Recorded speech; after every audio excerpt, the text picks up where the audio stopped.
Good morning बच्चों। बच्चों good morning. बच्चों आज के क्लास में हम लोग देखेंगे स्पर्मेटोजेनेसिस और इसका एनसीईआरटी का लाइन बाय लाइन स्पर्मेटोजेनेसिस के बारे में हम लोग देखेंगे कि स्पर्मेटोजेनेसिस जो होता है ये क्या होता है और उससे रिलेटेड डिटेल बात हम लोग करेंगे। बच्चों एक टर्म आप लोगों को मैंने पहले भी बताया था, गैमेटोजेनेसिस। गैमेटोजेनेसिस तो इसमें दो टर्म होता है, एक गैमेटो और दूसरा जेनेसिस। जेनेसिस का मतलब होता है फॉर्मेशन और गैमेटो बोले तो गैमेट, गैमेट का फॉर्मेशन। वैसे तो गैमेट के फॉर्मेशन में जो हम लोग बात करें तो गैमेट जहां मैंने बतलाया आपको, इसमें मेल गैमेट और फीमेल गैमेट दोनों आ जाता है। लेकिन हम लोग जो यहाँ पे बात कर रहे हैं गैमेटोजेनेसिस तो फॉर्मेशन ऑफ गैमेट।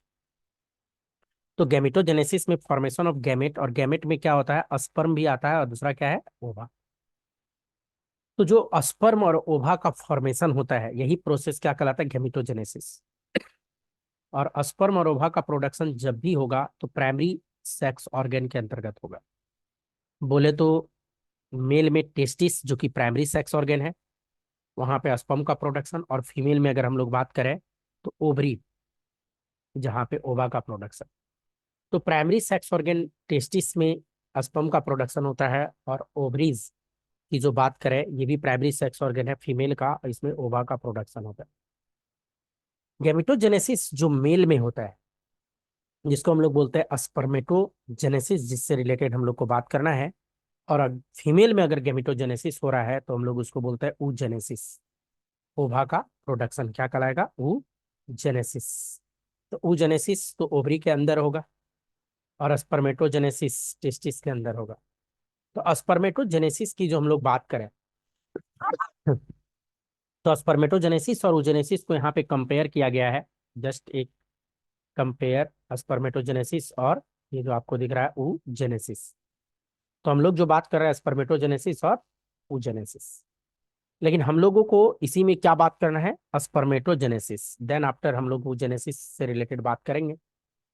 तो आइए देखते हैं हम लोग इसमें स्पर्मेटोजेनेसिस वाला पार्ट, स्पर्मेटोजेनेसिस में ये क्या बात कर रहा है। बच्चों स्पर्मेटोजेनेसिस की जहां बात करेंगे तो प्रोडक्शन ऑफ स्पर्म, स्पर्म का बनना, यही क्या कहलाएगा, स्पर्मेटोजेनेसिस कहलाएगा।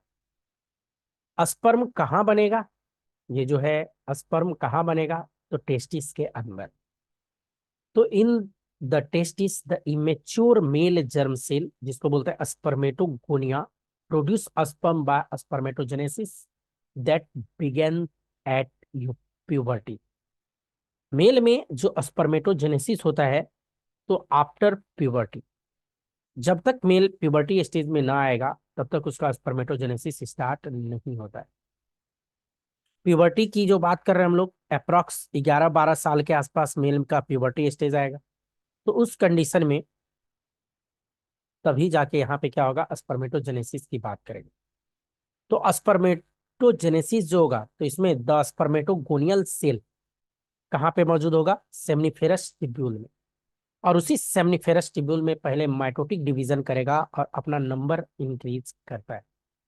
माइटोसिस करवा के स्पर्मेटोगोनियल सेल क्या करेगा, अपना नंबर इंक्रीज करेगा।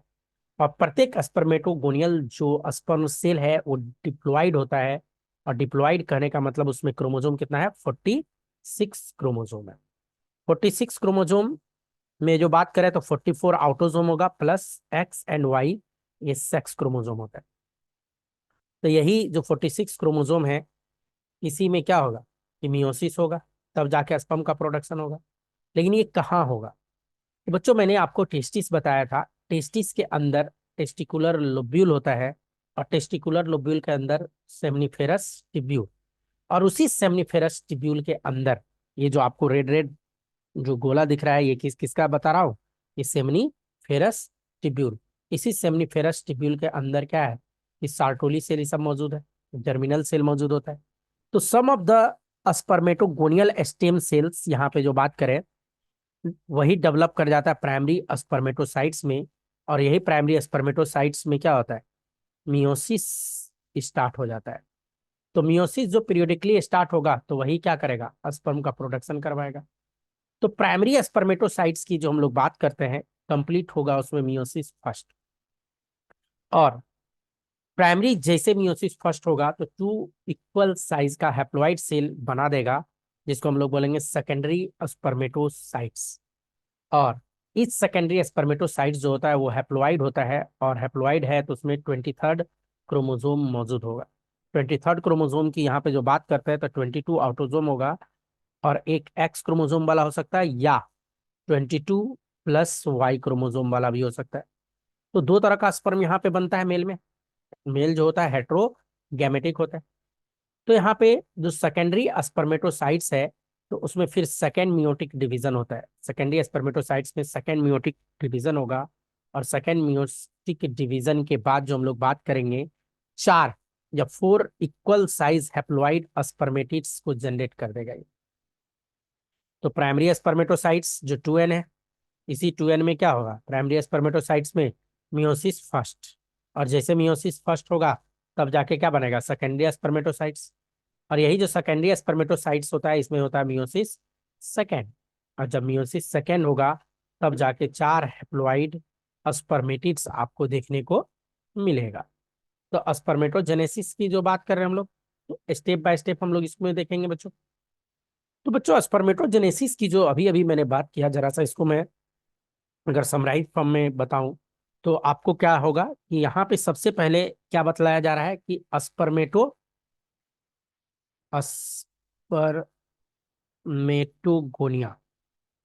जो मदर सेल है, इसी स्पर्मेटोगोनिया में बार बार आपको करवाना है माइटोसिस। स्पर्मेटोगोनिया में क्या करवाना है, माइटोसिस। और जब स्पर्मेटोगोनिया में माइटोसिस होगा तो यही बनाएगा प्राइमरी, क्या बना देगा, स्पर्मेटोसाइट्स। यही प्राइमरी स्पर्मेटोसाइट्स में देखिए, प्राइमरी है तो प्राइमरी में प्राइमरी करवा देना है, मतलब मियोसिस फर्स्ट करवाइएगा, तब बनेगा सेकेंडरी स्पर्मेटोसाइट्स। क्या बनेगा, सेकेंडरी स्पर्मेटोसाइट्स। और सेकेंडरी स्पर्मेटोसाइट्स में जब आप मियोसिस सेकेंड कराइएगा तो याद रखने का तरीका है, सेकेंडरी में सेकेंड, सेकेंडरी में सेकेंड कराएंगे तब बनेगा स्पर्मेटिड्स। और यही स्पर्मेटिड्स में नेक्स्ट स्टेप और होता है जिसको बोलते हैं डिफरेंशिएशन।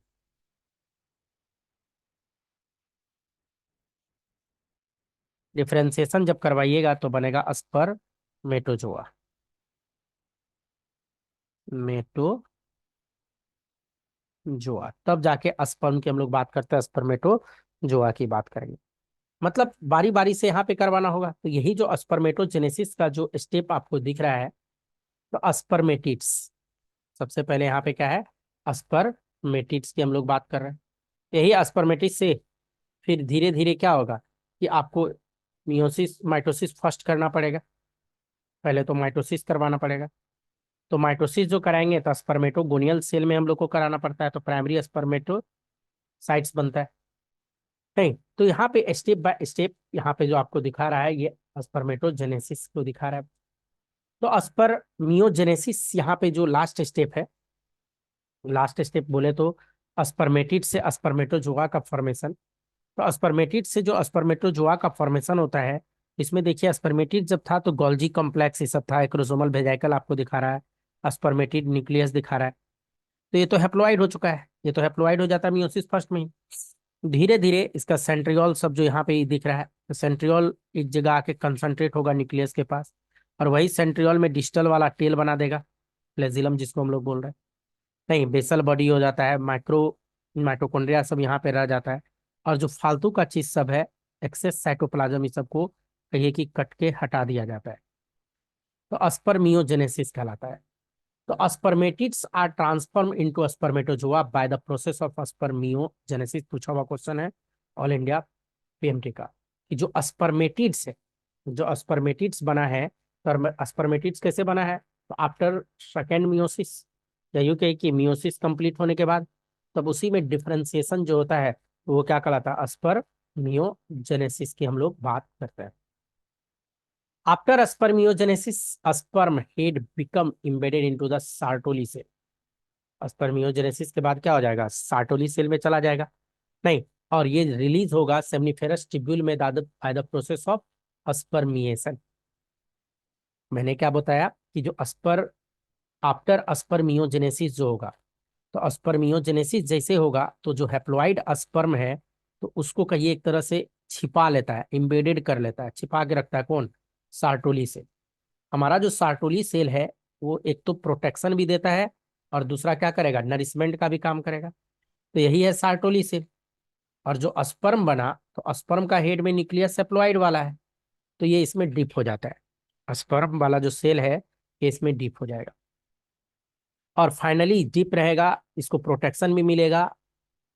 इससे प्रोटेक्शन मिलेगा तो स्पर्म को प्रोटेक्शन का जरूरत पड़ जाता है, इसलिए कि स्पर्म जो होता है ना वो हैप्लॉइड होता है और हमारे बॉडी का हर एक सेल क्या है, डिप्लॉइड। इवन सार्टोली सेल भी हमारा क्या है, डिप्लॉइड। तो हमारे बॉडी का जो माइक्रोफेज सब है वो स्पर्म को अगर ढूंढ लेगा तो उसको मार देगा, तो उसको न मरवा पाए उसके लिए इसको प्रोटेक्शन का जरूरत है। तो प्रोटेक्शन के लिए सार्टोली सेल क्या करता है, अपने अंदर पाउच लाइक स्ट्रक्चर बनाता है और उसमें डिप करवा लेता है और उसी में स्पर्म आसानी से रहेगा। प्लस वहीं पे स्पर्म का कहिए कि न्यूट्रिशन भी मिलता रहता है स्पर्म को, तो बचा भी लिया, न्यूट्रिशन भी दे दिया सार्टोली से। और जब स्पर्म को निकलना रहता है तो फाइनली ये रिलीज करवा देता है किसमें, सेमनीफेरस टिब्यूल में। और जो यहाँ से जो सेमनीफेरस टिब्यूल में रिलीज होगा, नहीं, तो इसी बात को बोला जाता है अस्पर्मिएशन। ये जो प्रोसेस है सेमनीफेरस टिब्यूल में डायरेक्ट ले जाके डालना, अस्पर्मिएशन। तो वो प्रोसेस क्या कहलाएगा बच्चों, अस्पर्मिएशन की हम लोग बात करेंगे। तो spermatogenesis start at the age of puberty due to significant increase in secretion of gonadotropic releasing hormone, जो कि हाइपोथैलेमस सिक्रीट करता है। जब हाइपोथैलेमस हमारा जीएनआरएच सिक्रीट करेगा तो यही जीएनआरएच जैसे इंक्रीज होगा हमारे बॉडी में, तो जीएनआरएच एक्शन करता है हमारे एंटीरियर पिट्यूटरी पे और एंटीरियर पिट्यूटरी को स्टिमुलेट करता है दो तरह का गोनाडोट्रोपिन हार्मोन रिलीज करने के लिए, नहीं, ल्यूटिनाइजिंग जिसको एलएच हार्मोन बोलते हैं और एफएसएच फॉलिकुलर स्टिमुलेटिंग हार्मोन। तो सबसे पहले जीएनआरएच हाइपोथैलेमस से निकलेगा, वो हमारे ब्लड में आएगा, ब्लड होते होते वो हमारे एंटीरियर पिट्यूटरी पे जाएगा और एंटीरियर पिट्यूटरी का ही दूसरा नाम क्या है, एडेनोहाइपोफाइसिस पे। तो जैसे एडेनोहाइपोफाइसिस को स्टिमुलेट करेगा दो टाइप का गोनाडोट्रोपिन हार्मोन निकालने के लिए, जिसका नाम है एक ल्यूटिनाइजिंग हार्मोन शॉर्ट में एलएच और फॉलिकुलर स्टिमुलेटिंग हार्मोन जिसको हम लोग क्या बोलते हैं, एफएसएच। तो एलएच और एफएसएच ये सिक्रीट होता है कहाँ से, एंटीरियर पिट्यूटरी से। लेकिन एंटीरियर पिट्यूटरी से सिक्रीट करवाने के लिए इसको जीएनआरएच इंफॉर्मेशन देता है hypothalamus. LH acts on Leydig cells and stimulates secretion of androgen। LH का जो एक्शन है कहाँ है, लिडिग सेल पे। अब लिडिग सेल कहाँ पे मैंने आपको बताया था, याद कीजिए। तो मैंने बताया था जो सेमनीफेरस टिब्यूल होता है, तो सेमनीफेरस टिब्यूल के बीच का सेल सब यहाँ पे, ये सब जो सेल है ये क्या होगा, लिडिग सेल सब होता है। और यही लिडिग सेल जो है, लिडिग सेल क्या सिक्रेट करेगा, एंड्रोजन, एंड्रोजन हार्मोन, और मेनली इसमें बात करें तो टेस्टोस्टेरोन हार्मोन, नहीं, और यही एंड्रोजन हार्मोन स्टिमुलेट करता है इसके लिए, स्पर्मेटोजेनेसिस के लिए। तो androgen is turn to stimulate the process of spermatogenesis, spermatogenesis का प्रोडक्शन करवा देगा। दूसरा एफएसएच का भी एक्शन है, तो FSH acts on Sertoli cell and stimulate secretion of some factor which help in process of spermatogenesis.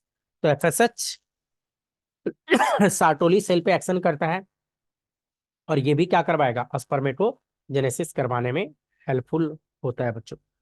तो बच्चों हम लोग यहाँ पे जो बात करें मेल में, अगर चलिए एक क्वेश्चन देखते हैं हम लोग यहाँ पे, मेल में स्पर्मेटोजेनेसिस आखिर कब होता है, ह्यूमन मेल में अगर स्पर्मेटोजेनेसिस की बात करें तो ये स्पर्मेटोजेनेसिस कब होता है।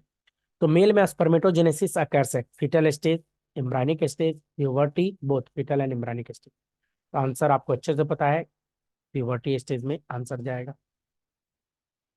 Number of sperm produced from a single spermatogonial cell is 4 and haploid, 4 and diploid, 6 and haploid, 6 and diploid। तो आंसर आपको अच्छे से पता है कौन सा आंसर होगा, 4 and haploid। आइए देखते हैं स्ट्रक्चर स्पर्म का। Structure of a mature spermatozoans. नहीं, हम लोग जो बात करने जा रहे हैं स्ट्रक्चर किसका देखने जा रहे हैं, मैच्योर स्पर्मेटोजोअन्स। बात करें तो स्पर्म के स्ट्रक्चर से रिलेटेड हम लोग यहाँ पे बात करने जा रहे हैं कि स्ट्रक्चर स्पर्म का, एक मैच्योर स्पर्म का स्ट्रक्चर कैसा होता है। ये जो स्ट्रक्चर आपको दिख रहा है, नहीं बच्चों, स्पर्म की जो हम लोग बात करते हैं तो स्पर्म, स्पर्म का मतलब होता है स्पीड, और जोअन मतलब एनिमल। नहीं, एक्चुअल में स्पीड एनिमल कह सकते हैं आप इसको। स्पर्म की जो हम लोग बात करते हैं, स्पर्म या स्पर्मेटोजोआ जो हम लोग बात कर रहे हैं, इसमें जो इसको बांटा गया है, हेड रीजन आपको दिख रहा होगा, इतना दूर को हेड रीजन बोला जाता है। ये नेक रीजन होता है, ये मिडिल पीस होता है, फिर इधर टेल वाला रीजन हो जाता है आपको। नहीं, इस तरीके से इसमें आप देख सकते हैं। ये जो स्पर्मेटोजोअन्स है, ये माइक्रोस्कोपिक स्ट्रक्चर होता है। ये माइक्रोस्कोपिक स्ट्रक्चर है क्योंकि इसका जो साइज स्पर्म का अगर मैं बात करूं तो 60 माइक्रोमीटर लॉन्ग होता है। स्पर्म का अगर साइज की बात करें, ये पूरा लंबाई, इसका लेंथ कितना होता है, 60 माइक्रोमीटर लेंथ का होता है क्या, स्पर्म का साइज। अब स्पर्म का जो आप देखोगे तो इसका हेड आपको दिखेगा, स्पर्म का हेड होता है, स्पर्म का नेक वाला रीजन होता है, स्पर्म में मिडिल पीस वाला रीजन होता है, और फाइनल पार्ट स्पर्म में टेल वाला रीजन होता है। हेड, नेक, मिडिल पीस और टेल। नहीं, तो ये स्पर्म जो आपको दिख रहा है बच्चों, बच्चों ये यहाँ पे स्पर्म क्या है, सेल, और सेल है तो सेल कोई भी होगा तो प्लाज्मा मेम्ब्रेन से कवर्ड होगा। तो होल बॉडी जो स्पर्मेटोजोअन्स का है, उसके ऊपर में क्या मौजूद होगा, प्लाज्मा मेम्ब्रेन मौजूद होता है। तो होल बॉडी जो स्पर्मेटोजोअन का है, तो उसमें क्या मौजूद होगा बच्चों, प्लाज्मा मेम्ब्रेन की हम लोग बात करते हैं कि प्लाज्मा मेम्ब्रेन सब मौजूद होगा। और यही स्पर्म आपको दिख रहा है, यही स्पर्म जब जाता है तो एक्रोसोमल रिएक्शन सब होता है, जिलाटिनियस कवरिंग ये सबको हटाएगा, ओवा में पोर करने का काम करेगा, ओवा में पोर करने का काम करेगा। तो ये स्पर्म आपको जो दिख रहा है बच्चों, तो स्पर्म में जो हम लोग बात करें, head of spermatozoan contain elongated haploid nucleus. ये क्या है, हैप्लॉइड न्यूक्लियस ही तो है, लेकिन कैसा बता रहा हूं, इलोंगेटेड होगा, हैप्लॉइड न्यूक्लियस रहेगा। हेड जो कवर होता है कैप लाइक स्ट्रक्चर, जिसको हम लोग क्या बोलते हैं, एक्रोजोम। यहाँ पे देखिए एक्रोजोम इसमें भी दिख रहा है, और इसमें भी अगर गौर से देखिएगा, ये जो कैप लाइक स्ट्रक्चर है, तो उसी को हम लोग क्या बोल रहे हैं, एक्रोजोम बोलते हैं। एक्रोजोम में ढेर सारा एंजाइम मौजूद होता है, न्यूमरस एंजाइम सब मौजूद होता है कहाँ पे, एक्रोजोम में। अगर कुछ एंजाइम की मैं बात करूं तो इसमें प्रोटीएज होगा, एसिड फॉस्फेटेज होता है, हाइलोजिनेज होता है।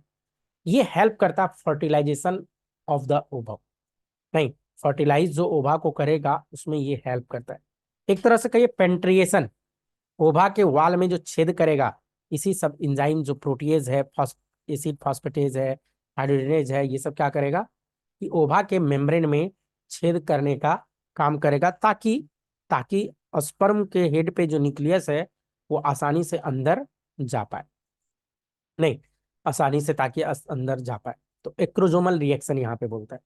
मिडिल पीस की अगर हम लोग बात करें, मिडिल पीस में ढेर सारा माइटोकॉन्ड्रिया होगा जो टेल के मूवमेंट को करवाने में हेल्पफुल होगा।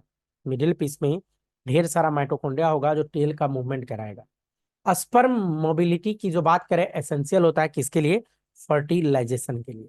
स्पर्म का मूवमेंट जरूरी है, क्योंकि मेल क्या करता है, जब कपुलेट करेगा तो फीमेल के भेजाइना में स्पर्म को छोड़ दिया। अब भेजाइना होते हुए, सर्विक्स होते हुए, यूट्रस के वाल के सहारे से यही स्पर्म कहाँ तक जाएगा, फ्लैपियन ट्यूब तक जाएगा, और तब जाके फर्टिलाइजेशन होगा। तो जब तक स्पर्म में मूवमेंट न होगा, तब तक वो फर्टिलाइज नहीं कर पाएगा। बच्चों एक ह्यूमन मेल की अगर हम लोग बात करें तो एक इजुकुलेशन में 200 से लेके 300 मिलियन स्पर्म एक सिंगल क्वाइटस में ह्यूमन मेल क्या करता है, फीमेल के भेजाना में डाल देता है। और ये 200 to 300 मिलियन स्पर्म में से कम एटलीस्ट 60% स्पर्म नॉर्मल सेफन साइज का जरूर होना चाहिए। एटलीस्ट 40% स्पर्म उसमें से विग्रस मोटिलिटी लिया हुआ होना चाहिए, तभी जाके क्या होगा कि स्पर्म नॉर्मल फर्टाइल हो पाएगा या फर्टिलाइज करवा पाएगा।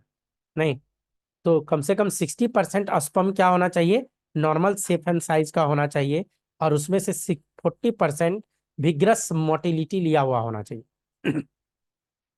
स्पर्म जो रिलीज होगा कहाँ होगा, सेमनीफेरस ट्यूब्यूल में, और ट्रांसपोर्ट हो जाएगा एसेसरी डक्ट में। सेमनीफेरस ट्यूब्यूल से कहाँ जाएगा, यही स्पर्म ट्रांसपोर्ट हो जाएगा कहाँ पे, सेम एसेसरी डक्ट में ट्रांसपोर्ट कर दिया जाएगा। सिक्रेशन जो है इपिडेर्मिस का, भास डिफरेंस का, सेमिनल वेजाइकल का, प्रोस्टेट ग्लैंड का, maturation and mobility of sperm के लिए एसेंशियल होता है। नहीं तो ये सब क्या करेगा, मूवमेंट, मेचुरेशन भी करवाएगा और मोबिलिटी भी करवाएगा। तो स्पर्म की जो हम लोग बात करते हैं, स्पर्म, तो स्पर्म क्या हो जाता है कि ह्यूमन फीमेल में ये उसके बॉडी में ये तैरता चला जाता है अंदर, फ्लैपियन ट्यूब तक इसको जाना है। स्पर्म को मूव करके कहाँ तक जाना है, फ्लैपियन ट्यूब तक अंदर मूवमेंट करते चले जाना है बच्चों। स्पर्म में जो हम लोग बात करते हैं, जो यहाँ पे सेमिनल प्लाज्मा होता है अलोंग विथ स्पर्म, जिसको कि हम लोग क्या बोल देते हैं, सीमेन। सीमेन जो होता है, तो सीमेन अकेला नहीं होता है, सीमेन में हम लोग स्पर्म की तो बात करते ही हैं, प्लस जो एसेसरी ग्लैंड का जो सिक्रेशन था, जिसको सेमिनल प्लाज्मा के नाम से हम लोग जानते हैं, दोनों को मिला के हम लोग क्या बोलते हैं, स्पर्म। दोनों को मिलाने के बाद ही स्पर्म बोलेंगे। फंक्शन ऑफ मेल सेकेंडरी, जो सेक्सुअल कैरेक्टर की जो हम लोग बात करते हैं, फंक्शन की जो बात करें मेल सेकेंडरी सेक्सुअल कैरेक्टर में, यहाँ पे जो हम लोग बात करेंगे मेल सेकेंडरी सेक्सुअल कैरेक्टर का फंक्शन, तो function of male secondary accessory duct का ये ग्लैंड का मेंटेन करता है क्या, टेस्टिकुलर हार्मोन, और वो हार्मोन का क्या नाम है, एंड्रोजन। टेस्टिकुलर हार्मोन की जो बात कर रहे हैं, उस हार्मोन का क्या नाम है बच्चों, एंड्रोजन हार्मोन। तो function of male sex accessory duct and gland are maintain by the testicular hormone, जिसका नाम है क्या, एंड्रोजन। और मैंने आपको पहले ही बता रखा हूं, एंड्रोजन जितना भी मेल का सेक्स हार्मोन है, सबको मिला के हम लोग बोलते हैं। नॉर्मल ऐसे बात करें तो यही एंड्रोजन में मैक्सिमम क्या होता है, टेस्टोस्टेरोन। तो मेनली आप कह सकते हैं कि टेस्टोस्टेरोन की हम लोग बात कर रहे हैं। आइए हम लोग इसमें थोड़ा सा हम लोग देखेंगे इससे रिलेटेड बात, थोड़ा मल्टीपल चॉइस क्वेश्चन देखते हैं। पहला है, the secretion of which part of sperm help to enter the ovum. नहीं, मिडिल पीस, टेल, निक्रोजोम, और नहीं, क्या बोल रहा है, सिक्रेशन। तो कौन सा पार्ट सिक्रेशन का हम लोग यहाँ पे बात करेंगे, एक्रोजोम। नहीं, एक्रोजोम, ये याद रखिएगा। तो ये हम लोगों ने किसके बारे में बात किया, स्पर्मेटोजेनेसिस के, स्पर्म का प्रोडक्शन कैसे होता है। बच्चों वैसे तो स्पर्म का सारा बात मैं आपको बता दिया, इसमें एडिशनल एक दो बात है। स्पर्म में जो हेड है, और ये तो एक्रोजोम की बात कर रहे थे हम लोग, हेड में जो न्यूक्लियस है, इसमें दो सेंट्रियोल मौजूद होता है। फिर ये मिडिल पीस, जिसमें आपको माइटोकॉन्ड्रिया मौजूद होता है, स्पाइरल रहेगा। और फिर टेल की हम लोग बात की इस तरह से, नहीं तो यहाँ पे माइटोकॉन्ड्रिया सब रहेगा। इसमें जो ये सेंट्रोजोम है, दो दो तरह का होता है, एक होता है डिस्टल और एक होता है प्रोक्सिमल। एक क्या होता है, प्रोक्सिमल, प्रोक्सिमल सेंट्रियोल, और एक होता है डिस्टल, डिस्टल सेंट्रियोल्स। तो डिस्टल सेंट्रियोल तेल तेल बनाने में हेल्पफुल है, और जो प्रोक्सिमल सेंट्रियोल है, फर्स्ट क्लीवेज जो डिवीजन होता है उसमें हेल्पफुल होता है। नहीं, फर्स्ट क्लीवेज डिवीजन में हेल्पफुल होता है। बच्चों नेक्स्ट सेशन में हम लोग बात करेंगे oogenesis से रिलेटेड बात, कि ओवा का प्रोडक्शन कैसे होता है, oogenesis कैसे होता है। तब तक के लिए थैंक यू, थैंक यू बच्चों।